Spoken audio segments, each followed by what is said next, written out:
Hi guys, this is Svein on the eSeReS channel back again, and yeah, this is gonna be a short video.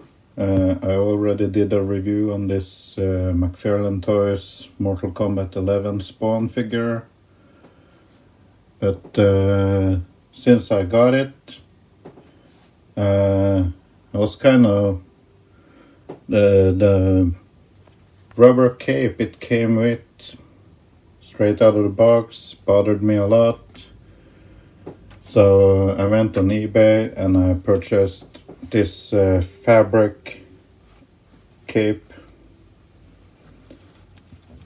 that it has wires running through it on multiple places.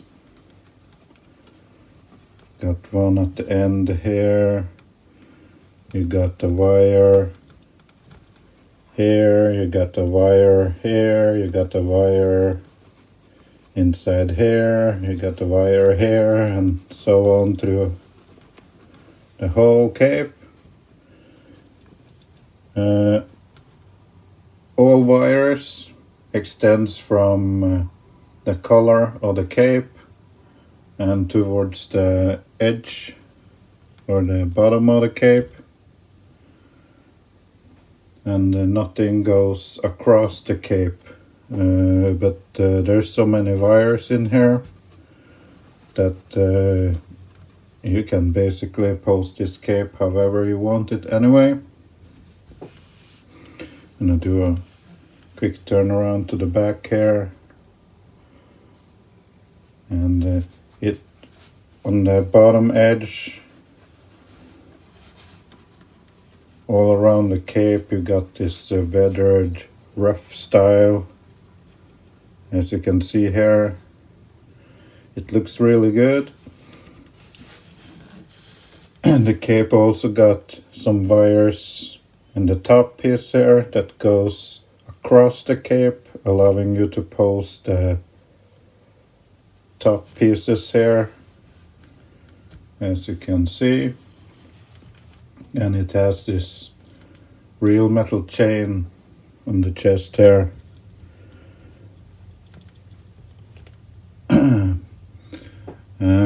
It's fairly easy to get on. You just have to remove the stock cape that's plugged into the back, and you can use a hair dryer or hot water, and it's also glued to the chest. So I did my best with hot water first, and then I just ended up tearing off the chest connection and ripping off the back connection, and I just used a dissector knife and smoothed out the two chest areas and on the back to get rid of the rubber plugs that was on the cape. So this piece I will just throw away. I have no use for it. In any case, as I said, I think this fabric cape looks a lot better when you pose it. And also took the stand. I sanded off the Mortal Kombat logo that was on it. I printed out a Spawn logo that I obviously didn't get straight on here, but yeah, it works good enough for me.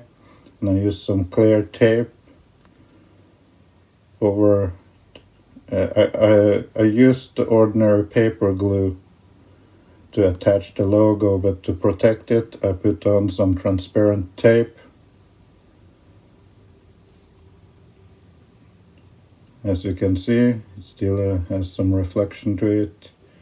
Didn't get at all the bubbles though, but I don't mind. It kind of gives it some character in my opinion. Only issue is that the tape wasn't wide enough for the whole stand piece, the roll of tape I used. So I did my best, and I got this this seam line here that I can't get rid of, but when the figure is on the stand it doesn't show. But yeah, I'm more happy with it as it is right now. And the cape also comes with these real metal chains. I'd say it's about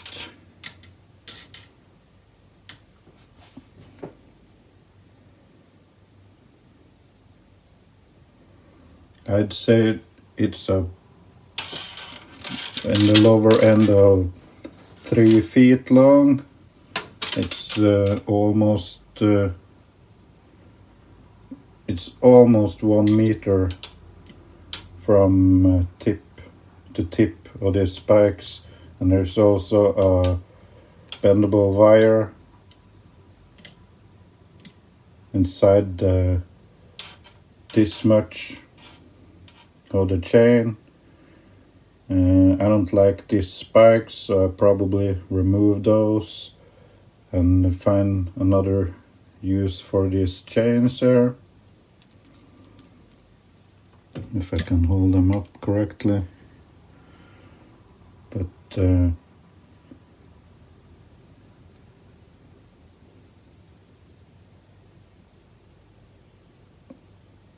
yeah, they're about this long, if you can see it. My right hand on the right side here, left hand over there. So I probably use parts of this chain to replace the chains on the belt. The problem is that the lower parts there are a separate piece. Should these come off easily, and you have these upper parts that I think should come off easily enough as well. I'm going to try to keep the skull and just find a way to attach these chain pieces. But these chains don't have the spikes like the chains on the belt here. But I think it's a fair sacrifice just to get some real metal chains on the figure. And I'm also want some chains that's bendable for the figure itself, not just the chains on the belt there. The figure out of the box come with a spiked mace, because I have the mace version, but I bought a set of guns on eBay a long time ago. I usually put the handguns in the belt loops there, and he's holding these 2 Uzis. The finger guard on the left one has broken off though, but it looks cool. I'm gonna see if I can find a more suitable weapon for him later. But yeah, now the figure can be posed with a poseable cape, and I think that this looks a lot better than this rubbish piece of rubber cape. As good as it's painted and sculpted, it's just a static piece. It really bothers me that McFarlane Toys didn't use this kind of solution. As you see here, this looks a lot better in my opinion. I will try to find the eBay listing and leave a link in the comments if you're interested in getting this cape yourself. And yeah, that's pretty much it. And now I have to fiddle with the cape again and get the pose I had him in with the guns and everything before I did this video. So I'm gonna get to that. And as I said, if you want to get a cape of your own, then yeah, I think this really improves on the figure. You can adjust everything how you want it. But I'm really satisfied with this. It looks more like it does in the comics. And yeah, when you get the cape, it comes shipped in a plastic Ziploc bag. Inside the back of the cape there is this glue-like material covered with a piece of plastic that you need to remove. I really recommend that you splay out the cape and flatten it as much as you possibly can before removing that glue cover. And then you center it up and place it on the figure and